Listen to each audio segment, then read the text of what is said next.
Welcome to what I do believe is our, Sal? 8th episode of Uncorked? Uncorked, 8th episode number 8. Welcome back to Carfagna's Boxer. It is so good to be back, and thank you for not canceling us. Never. Why would I cancel you when I got all of this stuff to talk about? You know? So look, to paint a picture, and of course you can subscribe to Carfagna's YouTube channel and see all this beautiful stuff. If you're listening to the audio version, like for example on the iHeartRadio app, I have to tell you, we are in the presence of not just Sal, a smiling Sal Carfagna, in Carfagna's here off Gemini, but just a boatload of goodies. And it looks like, Sal, this stuff is geared towards the holidays. A literal boatload, Boxer. This stuff came from the boat. Luckily, this was prior to the port strike that just happened recently. Yeah. We do have some shipments that are affected by that. We were fortunate enough. We put this stuff in the things that you guys are seeing. If you guys are watching the video, and for the listeners, if you have shopped here at Carfagna's during the holidays, you know what's next to us. These are our panettone, the panettone specialty Italian cakes, the Pandoros, Torrone candies, the traditional nougat, soft nougat, hard nougat candies during the holidays. Oh, they're so good. We have a plethora of those. We have chocolates. We have Italian chocolates. We have Hartzler's local eggnog next to us. And we have some beautiful, beautiful olive oil carafes. These are glass ceramic, hand-painted bottles. And those are filled with a high-quality extra virgin olive oil. Those carafes are meant to be reused, but they're refilled. Too pretty to use, Sal. They look too pretty to use. But this is the beauty of it. You use the olive oil that's in there. You buy your next olive oil bottle, and you pour that olive oil into that carafe, and you reuse that. There's all different colors. There's all different designs. Pick one that fits your kitchen, and you can bust it out and have a conversation piece whenever you'd like. All of these items, though, are imported from Italy.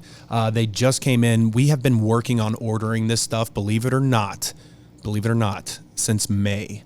Is that when you start? You start to work on the stuff to order and to have in stock for the holidays. Oh yeah, May. We start in May, and I should say we really start before that. Some of the suppliers have early bird promos where if you put this order in before this, you get a discount on your order, and we like to be proactive and take advantage of that. Number one. Number two, there's tons of food shows all over the country, and we go to all those food shows. We find the different chocolates, we find the different imported goods, the highly specialized stuff, artisanal products, and we start to compile all of those producers in Italy, work out the relationships with them, connect them with our importers, and connect them with our trucking company so that we can get those products to Columbus, Ohio. That all takes so much time, and you know, you're seeing it during the holiday times, and you see all these goodies, and you're like, wow, Carfagna's has so much. There is a lot of time and effort put into every single one of these delicious imported goods. You can tell, and I'm just thinking from a fan of art, so many of these products are so artfully done, and we're going to get to them specifically, Sal. I want to know your favorites that are coming up. Sure. Also, I know we've got a special bottle that we're about to uncork as well. Absolutely. This is going to start off our podcast. I want to talk a little bit about the bottle as I begin to open it. If you're listening, you hear that, right? Yeah. We're going into an ice bucket. Oh. We're talking about the holidays. Do you guys know what this is? This is champagne. Yes. This is true champagne from Champagne, France. This specific bottle is from Drapier. Drapier is one of the premier champagne producers in France. Very, very historic winery. This is a family business that goes back to 1808. Oh, wow. 1808. Well, that has to be one of the oldest still existing, right? Or am I wrong? You know, there are a lot of them, and a lot of them there are some that are older than this. Wow. Oh, yeah. I mean, like 1700s, 1600s? France is a very old country, man. Yeah. It's a very old country. My dad was actually fortunate enough to go over there and go on like a little tour of France and visit a lot of these wineries.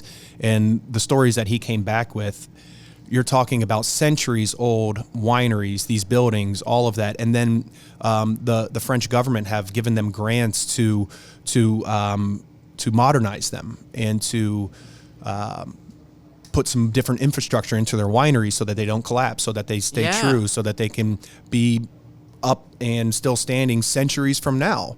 And they're beautiful, absolutely beautiful. So you're taking these extremely historical buildings and they are reinforcing that infrastructure and then building out the interior. It's unbelievable. It still has that rustic look. It's not so sterile and modern as you would think that it would be if I'm like describing this, but they still stay true to that old rustic historical French winery feel. And then it has just the massive history, all the World War II history in the French wineries alone is, we could spend another podcast on that. But without further ado, you guys, this is one of my favorite bottles, and I'll explain why here. Drapier is sentimental to me. This was the champagne of my wedding. So well, there you go. I brought a bottle of Drapier Rosé to the proposal site when I proposed to my wife, Abigail. And this bottle, not this specific bottle, but a Drapier Champagne Blanc de Blanc was our bottle that we had at our table that her and I shared during our wedding dinner. So this is Drapier. This is their most popular one, Carte d'Or. And this is the most popular Drapier bottle, a very affordable champagne, very high quality. Pinot Noir, 80%, Chardonnay, 15%, and Meunier, 5%. So here we go. Hey! Now that's a true Uncorked right there, baby. That is a true. That might be the best one yet. Oh, man, it's bubbly. It took 8 episodes, but we finally got the best one. And we got the champagne flutes because, of course, we do, right? We have to. Two guys drinking out of flutes. Yeah, something like that. Don't give your listeners any ideas, man. We're gonna share this a little bit. We each have our own flute, by the way. We have our own flute. So Drapier is we're going to be having a Drapier dinner. We do wine dinners once a month, and the Drapier dinner is going to be in November 13th. 13th, okay. There are very few seats left. So if you are listening to this and you are interested in that champagne dinner, you will try the entire Drapier lineup. You will get food pairings that my brother and I cook for that. Amazing. The menu is a fantastic menu. We're going to have seafood misto risotto, so it's going to be a mixed seafood risotto with some beautiful, some shrimp scampi on there, some mussels, some calamari, some clams, a very traditional, fruta del mare, right? Yeah. Fruit of the sea type of risotto. We're going to have some chicken wings confit. We're going to have some other fun stuff. But Carfagnas.com, is that where you'd make your reservation or call? Yep. So if you go to Carfagnas.com, you go to our shop site, you'll check the events page. On that events page, you'll see all of our events. There's a number of different wine events on there, including the 15 for 30, including the wine dinners, and the champagne dinner will be on there. Oh, yeah. Cheers. Cheers, buddy. Before I was about to drink it. I'm like, oh, yeah, cheers. Classic dry champagne. That is classic. Sal, I want to bring something up that's been in the news. And I know you're very well educated on because of what you do here at Carfagna's. And that is the ongoing issues with the meat recalls. The Walmarts, the Giant Eagles, the Krogers, where this all started. And, because I thought of you right away, especially because you have a deli, you have a meat department here.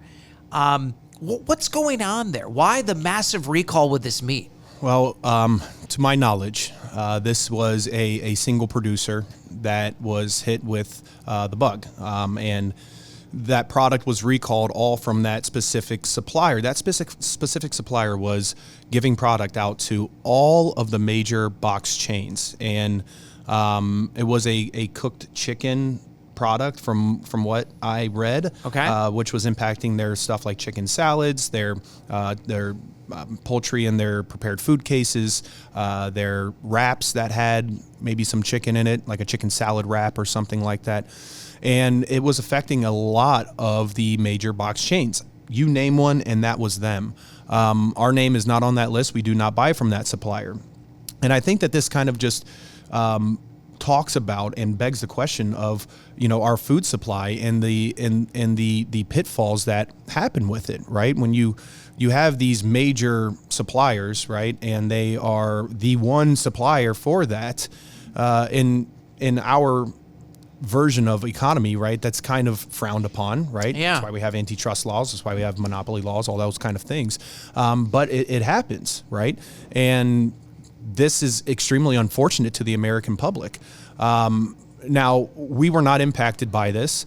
From reading it, and I don't know if this was a scapegoat or whatnot, but they were talking about the port strike, and this product may have been affected by the port strike, saying that the product was sitting out into the ocean for too long or sitting on the ports for too long, which means that this product was imported, which begs the question, why are we importing cooked chicken product into this country? Well, also, Sal, are there inspectors that should be inspecting this food before it comes in? Absolutely. I don't know. And you think that. You would think, hey, why are we importing this, number one? And then number two, where are the checks and balances? Why is this product getting all the way to these retailers and then having to be recalled?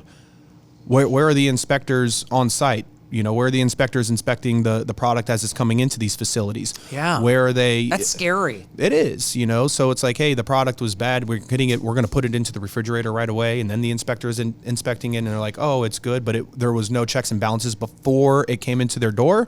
There was no checks and balances before at the port or wherever. Right. So again, I don't know all of the details about this. I do know that we take our product very, very seriously. And I'm sure, Sal, what you can tell us, though, is the big differences between the big box retailers and where they're getting their food versus hometown Carfagnas. What is that process like? Where are you getting the food from? Where are you getting the meat? And yes, exactly. And we take our product very, very seriously, especially where we get it from.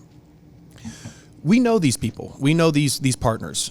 Our business partners, our farmers, all of that. Local farmers. Our chicken product that we're selling in our restaurant, our chicken that we have in our fresh meat case, the chicken that we're cooking for the prepared foods cases in our catering is local farmers. These are local Ohio poultry farms. And nobody's immune to these outbreaks, right? Things happen. But if you know them and they give you the tip, then hey, of course, we're not going to buy that product at this time. Get yourself right and do those things. But why are we importing these goods? Why aren't we supporting our local farmers? These local farmers, when you have conversations with them, they get squeezed and more, and their margins are getting lower and lower and lower because they can't compete with imported goods. They can't compete with this. So it's like, hey, maybe there's something that we can do to deter imported goods or impact those prices on the imported goods instead of us paying on taxes on this kind of stuff. You could go through other routes, different imported tariffs and all that kind of stuff. And I know I don't want to get too political with it, but there are other things that we can do to deter this, to promote the American economy. Yeah. Those prices. Can I ask you, would tariffs help? Tariffs would help, number one, it could potentially lower taxes, right, for us here because the government is now getting money from the imported goods, right? Number two, it would help drive the competitiveness for domestic product because now that product isn't 5 cents cheaper. So the big box chains that are buying tens of thousands of pounds of that product are going to go for that nickel, right? Because it's saving them on the back end thousands of dollars, right? So it will help bring back the competitiveness of those farmers, and the local producers and the people who are doing that can now play ball with that and not have to get squeezed because, again, their product that they're growing is they got to pay for the feed. They have to pay for the property. They have to pay to the upkeep for the animal before they can even resell it, right? So they have their price, and their price is they have to go as low as they can just to stay competitive. Sal, and I just like to add, since you're on this right now, as a guy who grew up on a farm, it's amazing how many people think the farmers set the price. They're the last ones that get any say in the price. They've never set the price. Yeah, there's a lot of education that can go into it. And, you know, the American public sees a product on the shelf and they see a price attached to that product. And it's very surface level, right? The supply chain that goes all the way down to the producer and why that product is the way it is. I mean, we have the same you know, problems with our pasta sauce. We're creating a high quality pasta sauce. You know, we're the families that are working in our factories that are making our pasta sauce and the product that we're getting from there, the farmers that are growing the tomatoes, they have to sell it to us at a specific price. We want to buy high quality tomatoes. We just don't want to buy tomatoes. And then we have to put all the product into there to get this one jar where you have people like Campbell's who are buying up pasta sauce after pasta sauce brand, and they're able to produce a product at a much lower cost. The quality is not there. They're not making it the way that we are. We're kettle cooking it. We're cooking off the water. We're letting the steam rise. We're reducing that product, right? And the end product is going to be a more expensive product. The quality is there and all of that. And I think that the same could be true to be said about our farming system, right? Yeah. You have these products, like the product that we chose for our chicken.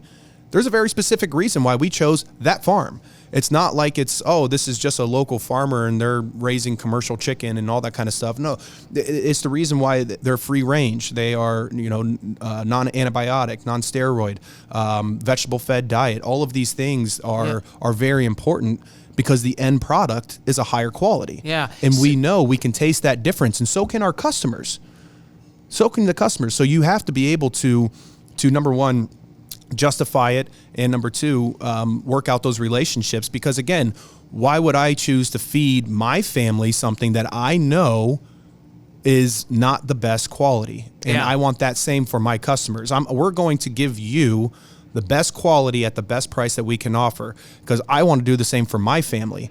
You know, and that just goes to say that is our business model. That's everything. When you shop here, you're not shopping Carfagna's, you're shopping a community. A community of local businesses, small family-owned operations, both local and international, you know, and we try to really, really stay true to that. And all the products that you see on the shelf, I love taking customers around and showing them different things and showing them these products. This is a family-owned business right here that we're drinking. The eggnog, Hartzler's, that's a Wooster family up there in their dairy farms. They come in here and they shop and they look at the product that they are selling to us on our shelves. They taste the gelato that we are making with their dairy that we are buying from them. These are people that actually care about the product, right? It's not they're not just, and everybody's in business, right, to make a living, but they're not in here just to price gouge and to make as much as they can. They actually truly care about the product that is going into it. And the same can be said about all of these Italian imported goods, as well as the local goods that we have from the Amish country and other local producers here in Columbus, Ohio. Well, I'll tell you what, Sal, that's where we're going next, is all these goodies. Instead of Oprah's favorite things during the holidays, I'm gonna say Sal's favorite things. This is just a snippet, you guys. There's more stuff. The ports did impact us. We have more things that are coming. Luckily, it's not going to be impacted as much. We're on a couple weeks delay, but we were fortunate enough to get some of the stuff in here now. And believe me when I tell you, maybe not even half of the stuff that we're going to be featuring this holidays is in yet, which is so exciting. The conversation we just had about food, community, I just want to say that is just one of the many reasons it's so crucial to know where your food is from. Do your research and know where your food comes from. And just one last question. When it comes to Carfagna's, let's say I'm Farmer Boxer and I'm raising chickens. I'm assuming you don't take just any Farmer Boxer that comes in. Hey, Sal, I got chickens to sell you. What kind of standards do you set up to qualify to sell to Carfagna's? To be a vendor? It all depends. And every product is different. Every meat product is different, especially when it comes to poultry. We really like to number one, try to get as local as possible so that we can ensure that the product that we are getting is as fresh as can be. Yeah. That product does switch hands. We sometimes can't buy direct. We have to go through a distributor to get that product. But as far as poultry goes, and especially with the holidays coming around and turkeys, you know, the turkeys, we partner with local turkey farmers. These are people that we have business relationships with going back decades. And those turkeys are all free range. And our chicken products, our local chicken products are the same. Free range. Yeah. Vegetable fed diets, no antibiotic, no steroids. These are high quality birds that we are ensuring that our customers are going to get. The quality is there. The difference is there. You will notice it by the way that it tastes, by the way that it's cooking, by the moist, the meat staying moist, right, throughout the whole cook process. It's not a dried out bird. It's not pumped with water, right? A lot of things. We have a chicken from Bell and Evans Chicken Farm, which is actually a PA farm, that they do air chilled chicken. So they're not dunking it in chlorinated water to kill off any kind of kill off the bacteria before they pack it and whatnot. They're air chilling it so that, hey, once this is processed, we're going through an air chilled process to make sure that there's no bacteria growth on that chicken. Well, that makes more sense than what you just said. I don't know what you. What I just said is more commercial. It's easier. Right. It's more economical. You're not paying for refrigeration. You're not paying for all the conveyor belts and everything like that. The facility that you have to have an air chilled chicken facility, 100% air chilled. Some people say, hey, it's air chilled, but it might not be 100%. But I'll take air chilled over things that they're using to kill off any bacteria. We don't know in the long run what that could do to us, right? Right. And, you say chlorinated water. Yeah, the amount of chlorine in that water that's getting leached onto your meat, if you go swimming in a pool for an hour, you're probably consuming more chlorine than you are in the chicken, right? Even if you eat that chicken for a whole week. Sure. But it does, you can see the difference when you're cooking the product and when you're tasting it. And the difference is, if you've ever noticed when you're cooking a piece of chicken in your pan, frying it, especially because it's in a bowl dish, right? Yeah, you're on a pan on the stove, and you see the water start leaching out, and that chicken is not getting that nice sear on it. It's more so like steaming than anything. Right. That's the telltale sign that, hey, this is not air chilled chicken. Air chilled chicken, the only thing that leaches out are going to be the natural juices. And believe me when I tell you, if you're temping that meat and you got it directly to where that temperature needs to be, you take it off, that nice sear on there, like you got a beautiful piece of steak and you have that crust on there after you sear it, that piece of chicken has that. And the taste, the texture, it's a more tender piece of chicken. It's a more flavorful piece of chicken. The natural juices are retained into it. It's just everything about it makes it higher quality. So those are the standards that we like to hold in the meat side of things. Pork is the same way. Beeler's Family Pork Farms, all heritage breed Duroc pork. The way that they raise these hogs are, it's beautiful. It's an art. It's an art how they do it. They have it down to a science. They have it down to a science. Yeah. And this, before Iowa was even a state, this family was in business selling pork and raising them how they were raising them still to today. Nowadays, they have this beautiful facility that is a Four Seasons room. Wow. It makes it feel like the animals are outside year round, right? To the point where they even got, watering holes where they can go and play in the water. They've come a long way. It's unbelievable. Free range, all that kind of stuff. Cage free. And it makes a difference. It really does. And raising everything, humane animal practices is always a big thing to look at when you're looking at your suppliers and your farmers, making sure that they're doing, number one, the humane way, right, to raise these animals and sustainable practices. And then it goes, what is actually going into the meat, right? Antibiotics, steroids. Are you pumping this? Is it water added? Is it all of these other things that they are doing to increase the weight on that final product, right? That we don't know. You just see a piece of meat until you start to cook it, and then it starts to leach out on you, and you're like, whoa. Yeah. Now that was what, a quarter pound, eighth of a pound, whatever it was. But it's still weight that's not being consumed. So important. I mean, that's a whole discussion. It is very within important itself. And it's something that's very important to me, and I really like to try to talk about it with as many people as I can. It's something that I think we do a lot of injustice with our diet and the way that we consume foods and products, and I mean, look at the skyrocketing rates of cancer and the skyrocketing rates of comorbidities and all of these different health issues that we have, which may have been deterred if we were doing things the right way. Yeah. And I really try to give our customers those type of products that we know, like, I'm not going to give my children these products, I'm going to give them these products. Yeah. And those are the products that we want to bring in, that we want to put on our shelves, that we want to provide to the Columbus community.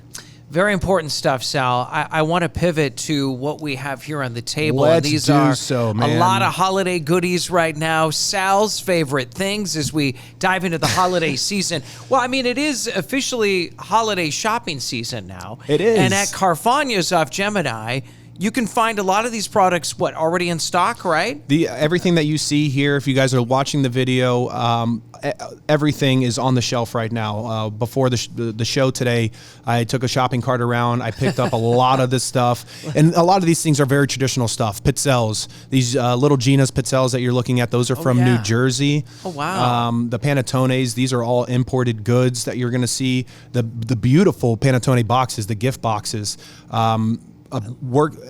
Giving the gift of food, in my opinion, is great, because you know that the people are going to enjoy it. It's a fantastic gift. You don't know if they're going to, if it's a sweater or something, if they like it, whatnot. But giving the gift of food is always a great gift. Absolutely. And the panettone is such a fun thing to do, especially if you're going over for somewhere for a holiday dinner. They're asking you to bring a dessert, asking you to bring anything like that. These panettone are a fantastic dessert. It's a fantastic after dinner coffee or cake or whatever you want to do.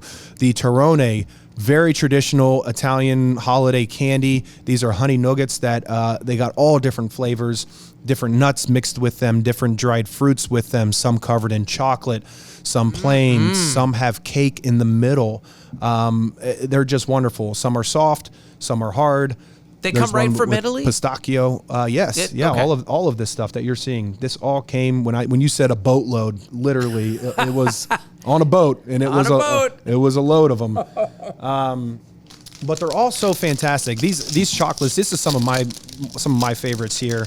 I figured, since you're opening the package. I know, right?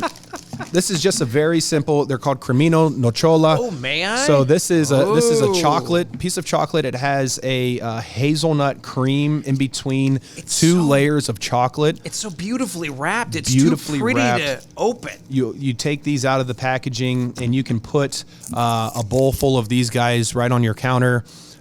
Use them for the holiday entertainments as you would. Nice foil wrapping. Boxers there. May I? Please.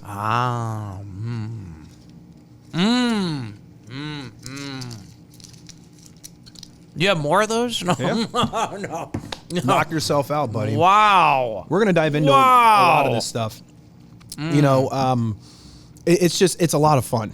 We have the liquor candies, the ones that are filled with whiskey and... Oh, really? Oh, yeah. The brandy beans. You ever seen the brandy beans? The chocolate-covered brandy beans? Those ones. We have the chocolate-filled liquors. We even have... This year we have the chocolate-filled liquor bottles. So it's a chocolate bottle that's filled with the liquor inside. Oh, I need to get those after and there's an the show, assortment of them, you know. Here's chocolate-covered cherries. Oh, wow. And again, all of this My stuff... wife loves those, yeah. All of these are... They pair so well with champagne. Champagne, what do you pair with champagne? Junk food is one of the most popular food pairings with I've always with wondered that. That's why we're, even like chicken wings, fried foods, things like that, a fantastic wine pairing with champagne. Sal, and by the way, you're listening to Uncorked. This is a podcast that is put together with iHeartMedia and, of course, Sal Carfagna's the man behind this podcast here every single week, along with me, Boxer. I have a question. Out of all of when you're talking holiday items, What is your best-selling item usually every year at Carfagna's for the holidays? Out of this stuff? Out of this group. What would you say? And it looks like, well, what is that? Italian specialty cake. This is the panettone. Oh, okay. So this is the Italian specialty cake. It's a very dense cake. It's made with the mother yeast. It is, we're going to cut into one of these. This one is the traditional one. La Florentine is a very popular brand. They have grown tremendously. You'll probably see this at other retailers, but this is one of the most traditional ones. This specific cake, if you look at the ingredient label, always check to make sure that it's made with real butter. Okay. This one is actually made with margarine, so I think that the quality of it is a little bit lower. It's priced as accordingly, but it's one of the most popular ones. This brand here is the people who have the Torrone candies, the different flavored ones. Yeah. This have vanilla, orange, and lemon flavored Torrone candies. That's made for the same brand. When I was growing up, both of these items were on our kitchen counter every Christmas. And the box candies, these have, have you ever had a Torrone? No, I have not. This is, I mean, it's just so funny. Like if you grew up in an Italian household, like you knew what these were. They're little boxed nuggets that have, they're beautiful. My mom used to put these. The packaging is just stunning. I know. We used to have these in a big bowl on our kitchen counter. This would go out like December 1st, and it would be on there through Christmas. Look at the attention to detail. I know, and they're all different flavors. This one here is the lemon one. They have different caricatures of different people on them. This guy here is the orange flavored and the lemon one. What do you want to try, Boxer? Lemon or orange? I'm good with either. Try the orange. Yeah. The orange is great. Nice little citrus one. I'll eat the orange one with you. So can I ask you back to the Italian specialty cake for a second? What's in the cake? Like I'm looking at. Yeah, so they all have different ones. The traditional one, this is the traditional panettone. That has candied fruit peels on there. So like the candied citron, it will have candied raisins in there as well. So there's candied dried candy fruits inside of it. This was always so funny. My mom used to call these Eucharist candies, being the nice Italian people that we are, Italian Catholics that we are, because they would always take off the top layer. Okay, like so this. take out now there's two pieces of film on both sides. They would always take that off the top layer like this and pretend that was like the Eucharist and give each other the body of Christ. It's just really hilarious. Okay. Now, my film here is falling apart. You don't have to take the film off. The film's you don't edible. have to? Oh, no. Okay. Because I'm like, wow, it's edible. This is really hard to take off. No. Okay. Yeah, eat the whole thing. There's almonds inside. The nuggets flavored, orange flavored. This is soft. This is like a mini, but even better granola bar. Yeah. Yeah. And lemon, too.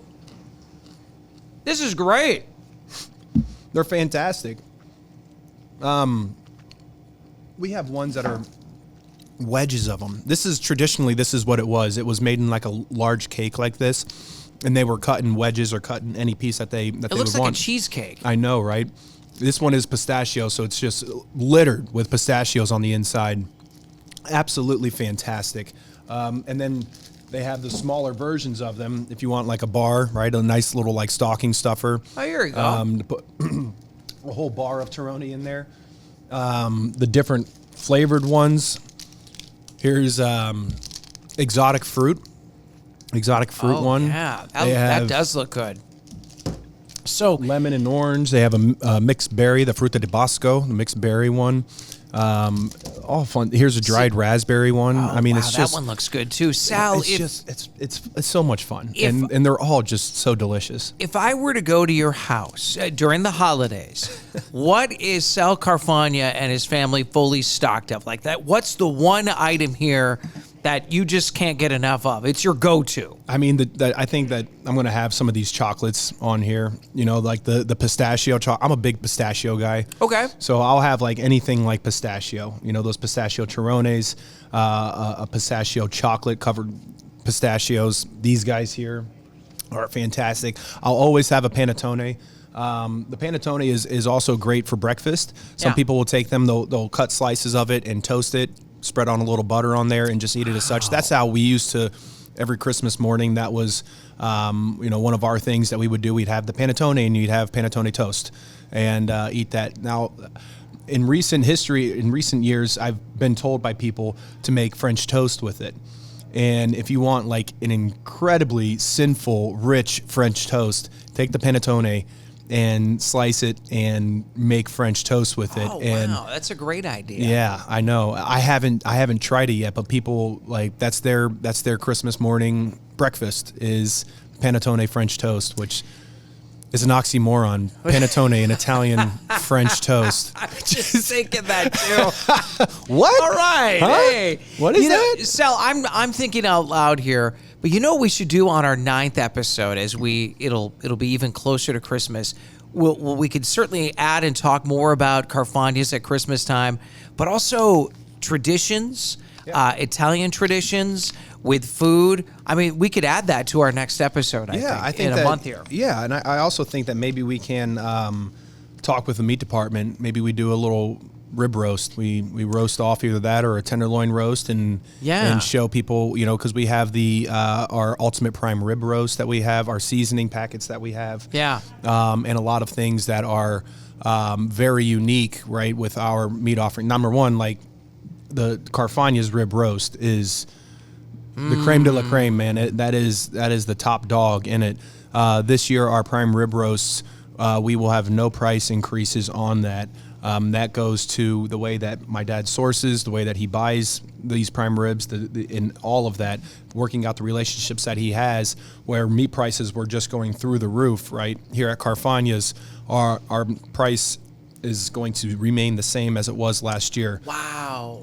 That's great. It's huge. I mean, it is so big. I mean, this year alone has been very difficult.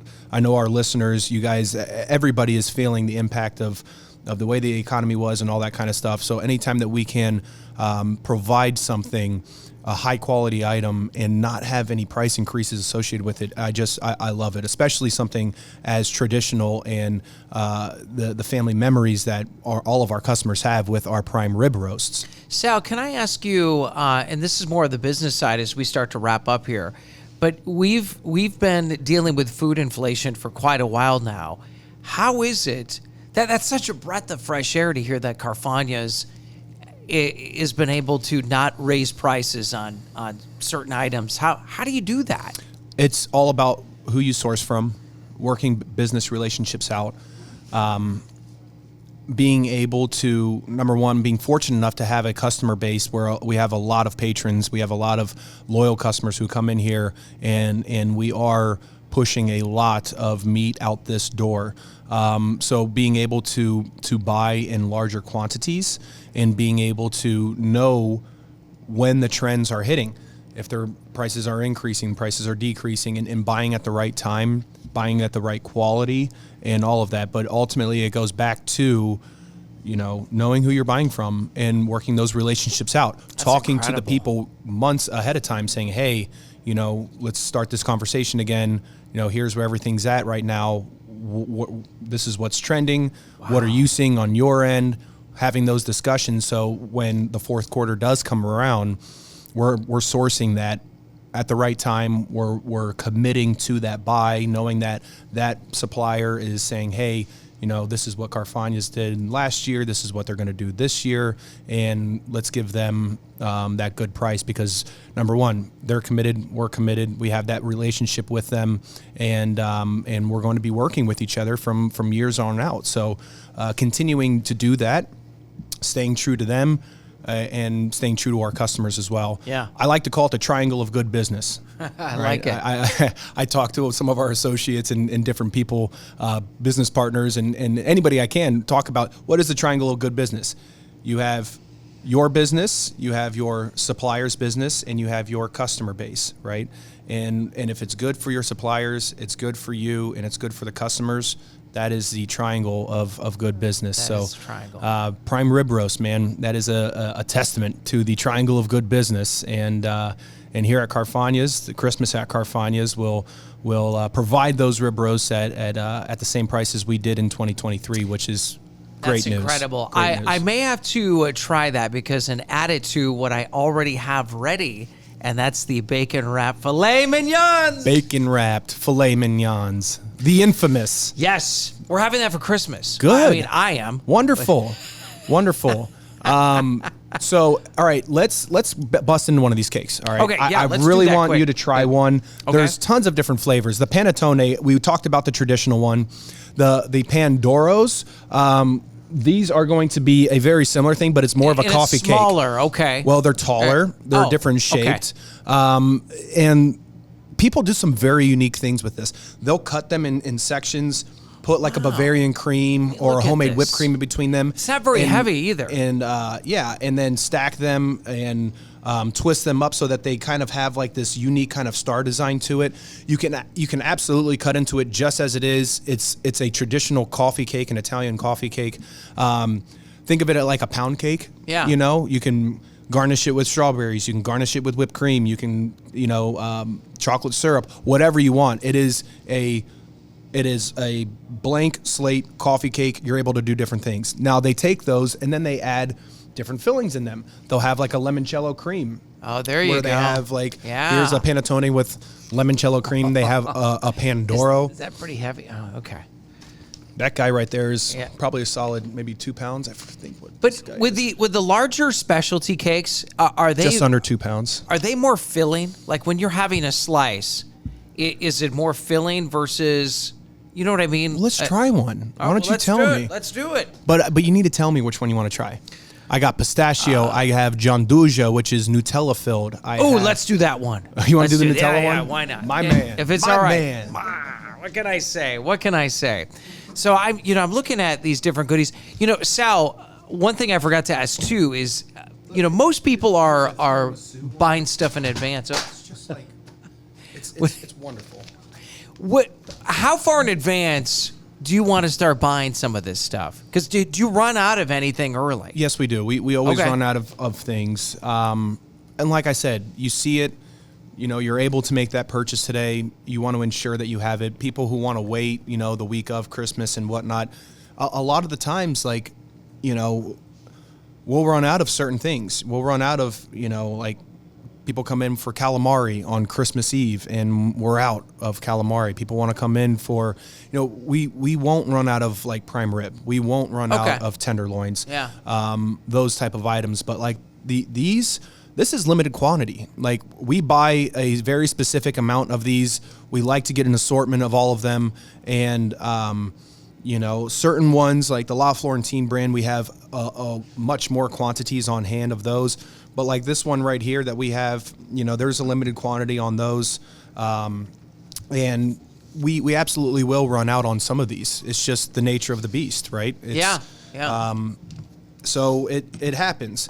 To ensure that you have them, I always like to tell people like, hey, try to get there. We do a holiday preview show, which is going to be November 9th, where we sample a lot of this stuff. It's a great time to come in to sample all these different goods. How can they get in on that? Can anyone just come in? Yeah, that's a free event. Okay. It's All one right. of our monthly store-wide events that we have.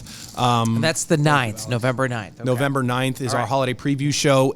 On that date, if you do purchase your prime rib roast, your tenderloins, steak boxes, gift boxes, anything, our holiday dinners, which feed 6 to 10 people, prepared holiday dinners, complete with the sides, prime rib roast dinner, tenderloin dinner, turkey, ham, and then 2 Italian options. Any of those pre-ordered items that you make on that day to pick up for Christmas, we'll give you a $10 gift certificate back for Carfagna's. You can shop for those goodies. You can come back on Christmas, but that bonus bucks, Carfagna's bonus bucks, those $10 vouchers will be there.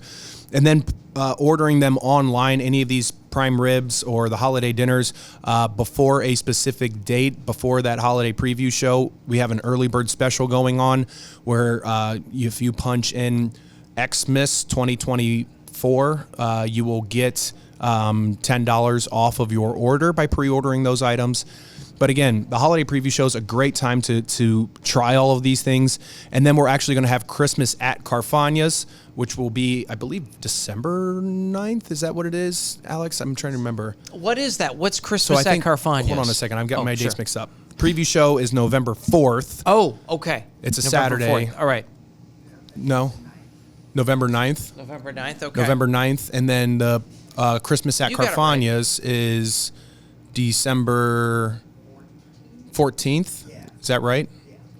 Or December 7th? We'll verify that. Yeah, and you can always go to carfagnas.com. And it's on the event page right there. Christmas at Carfagna's. We have Santa Claus that comes in here. Free pictures for the kids. You bring your phone. You can take your picture with Santa Claus. Do all of that. And then we have, again, more of the same, more preview and all this kind of stuff. And it's more of a event for children. We do free cookie decorating. So get your picture with Santa, come over, get a sugar cutout, make yourself some Christmas cookies, bring those home, arts and crafts like that for the kids. And then a plethora of samples going on for adults who want to go and they want to try different things and whatnot. So that's always a nice annual tradition that we have here at Carfagna's. And by the way, someone who's not a Carfagna, but this will be my 3rd year, my family, that we have had Carfagna's as Christmas Eve dinner. Carfagna's. Thank you, Boxer. 3rd year now. Thank you. So, yeah. What'd you guys do last year? I think we got the family serving of the chicken parmesan. Nice. We got the lasagna. Good. And you guys, I didn't say who I was, so I don't think you knew it was me, but I swear you guys gave us extra love. Those lasagnas are wonderful. I love it. They are wonderful. Look at that cake. I know, right? I mean, it's just beautiful. They're gorgeous. It is beautiful. So this is the Gianduja one. Gianduja is a hazelnut chocolate. Everybody else knows it. Nutella is Gianduja. But again, so this is filled with Nutella. It's got a nice chocolate covering on there. There's some chocolate chips on top. It's a piece of artwork. It is, man. That's what it is. All of these are all handmade. They're wonderful. So when you cut into them, I always like to get a bread knife out. Is it difficult to cut into? No, it's just like cutting a loaf of bread. What's difficult is what I should have done is put my gloves on first. For those of you who are watching, Food Safety 101. I was wondering where your black latex gloves were. I know, right? Your armed robbery gloves. Don't say it. Don't say it. I know where you're going next. But yeah, the insides of these are just they're beautiful. Look at that. Look at that. Oh, and I can smell it from over here. I know, man. It's a very, very yeasty cake. It's just they're great. They really are. So again, eat it as is. We're gonna slice into this guy as is. We're gonna try some. You can toast them. If you want to. The chocolate ones might, gum up your toaster a little bit. This guy here, after dinner, you got your espresso going. You got some, maybe some after dinner drinks or after dinner cocktails, some digestivo, amaretto or something like that during your holiday dinner party. And, plop down a slice of this on somebody's plate. And my goodness gracious, it's just, they're wonderful. Look at that. They really are. Oh, wow. All right, Boxer. Okay. All right. So there's really no right or wrong way. We're going to eat this guy with our hands. Okay. I was just going to ask, do you want me to grab plates or, okay. Nope. You're going to take this guy. I'll give you just some slices of it. That way it's a little bit more manageable.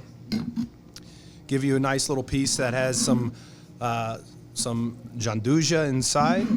Nice little chocolate on top. Oh, thank you, sir. There you go, buddy. Oh, wow. Oh, yes. Okay, can we dive into this now? Okay. 1, 2, 3, go. Wow. I don't think I've had anything like this ever. This is delicious. I can't get over this. Super soft. It's moist. I mean, it's fantastic. Oh, this is so good. This is so good. And the name of this specific cake again? Okay, so this La Bella Valentina is the brand. Okay, it comes in a beautiful boxed packaging. The box has this wonderful pattern on it. It's wrapped in a bow. I can't get over the artwork. It's perfect for a gift. And then this is the Gianduja Panettone. Oh, so good. So good. Look at that.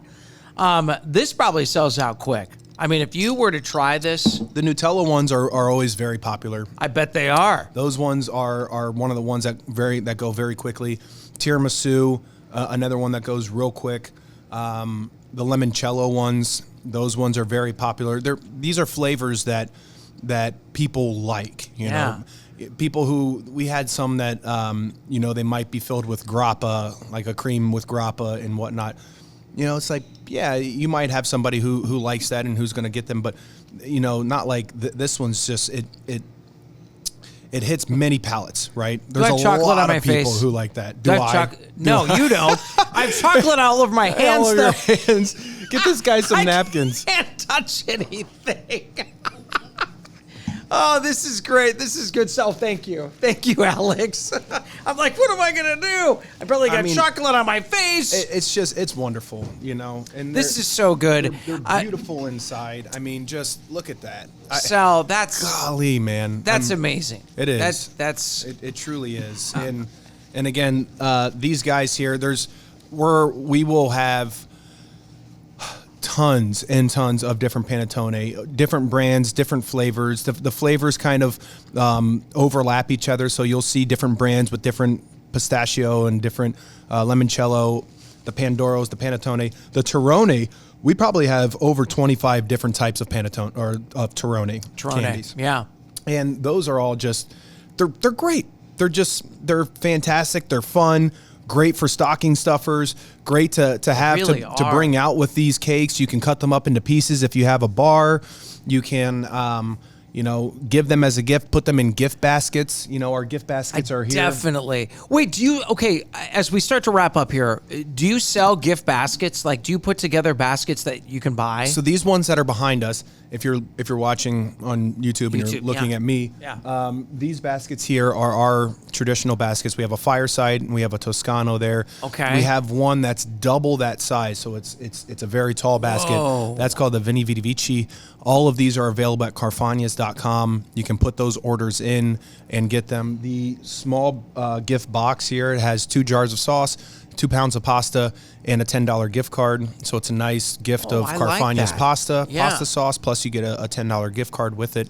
And they're great. They have an assortment of products that we have, and we're working on a gift box, not a gift basket. Okay. What's the difference with the gift box? We're going to be able to ship it. Oh, okay. Well, that makes sense. We're going to have a gift box that has, again, a very similar assortment to these guys. Have some pasta sauce, have some olive oil, some Torrone candies, some chocolates, and put them into a gift box so that people can ship them to their family, their friends that are out of state, who maybe have moved from Columbus, who maybe have shopped at Carfagna's before, or they just know that, hey, try this out. These are great products. This is fun. It's the gift of food, right? Absolutely. And you're giving somebody things that they're going to be using. They're going to be nourishing themselves and their family with pasta sauce and pasta, high quality olive oil, fun desserts, fun chocolates, candies, breadsticks, cheeses, salamis. It's fun. All during the most joyous time of the season, the birth of Jesus Christ, and I can't think of a better time to celebrate all of this coming together like this, food and family and friends. And I know our next episode, we're going to dive in a little bit more on what we have going on for the holidays. Yeah, absolutely. Let's do that. I'll try to convince the meat department to get a rib roast for us, it's just a small one. That'd be great. Sal, we got to wrap up, but thank you so much for all this. Thanks thanks for your intel, by the way, and your insight and what's going on with the meat recall. I appreciate you educating us on that. I don't know everything on that, like I said, but you gave us great as insight. much as I know, I'd like to share it. And again, we're very fortunate enough to not be impacted by that. Yeah. And to be able to continue to make the food that we have here and provide it to the Columbus community. All right. Well, in your great words, wrap up this episode, Sal. Thank you, everybody. Buon Natale, happy holidays, and mangia bene.